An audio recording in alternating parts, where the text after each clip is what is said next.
দুঃখ কমানোর 10টি উপায়। ১. সবর, কষ্ট কমায়, মন শান্ত করে। ২. লোভ, সুখ কাড়ে, শান্তি নষ্ট করে। ৩. শুকর, রিজিক বাড়ায়, অন্তর খুশি রাখে। ৪. হিংসা, নিজেকেই পুড়িয়ে ফেলে। ৫. ক্ষমা, হৃদয়কে হালকা করে। ৬. মিথ্যা, সম্পর্কের ভীতি নষ্ট করে। ৭. ভালো ব্যবহার, বাবুদ্যাবাসা বাড়ায়। ৮. দোষ খোঁজা, সম্পর্ক ছিন্ন করে। ৯. সত্য কথা, সম্মান এনে দেয়। ১০. ভালো নিয়ত আল্লাহর রহমত ডেকে আনে। জনপ্রিয়তা থাকলে সমালোচনা হবেই, আর যোগ্যতা থাকলে মানুষ আপনাকে হিংসা করবেই। এগুলো নিয়ে মন খারাপ না করে সৎভাবে এগিয়ে যান। শুধু ভালো রেজাল্ট করাই লক্ষ্য নয়, শেখো এমনভাবে যেন সেটা জীবনে কাজেও লাগে। শিক্ষা মানে শুধু মার্কশিট, শিক্ষা মানে শেখা এবং নিজের ভিতরে মানুষটাকে একটু একটু করে গড়ে তোলা।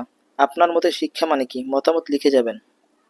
পৃথিবীতে সবচেয়ে ব্যবহৃত ও অবহেলিত হলো পুরুষ মানুষ। একটা মেয়ে কিশোরী থেকে নারী হয়, সে পায় মায়ের শাড়ি, গহনা আর বাবার স্নেহ। অথচ একটা ছেলে কিশোর থেকে পুরুষ হলে পায় বাপের ঋণ, পরিবারের দায়িত্ব আর নির্ঘুম রাত। পুরুষ বিয়ে আগে বাঁচে মা বাবার স্বপ্ন পূরণের জন্য, বিয়ের পরে বাঁচে বউ বাচ্চার স্বপ্ন পূরণের জন্য। পুরুষ কখনো নিজের জন্য বাঁচে না, তবু দিন শেষে পুরুষকে একটি কথাই শুনতে হয়, তুমি আমাদের জন্য কি করেছ। যেরকম Subscribe to my channel.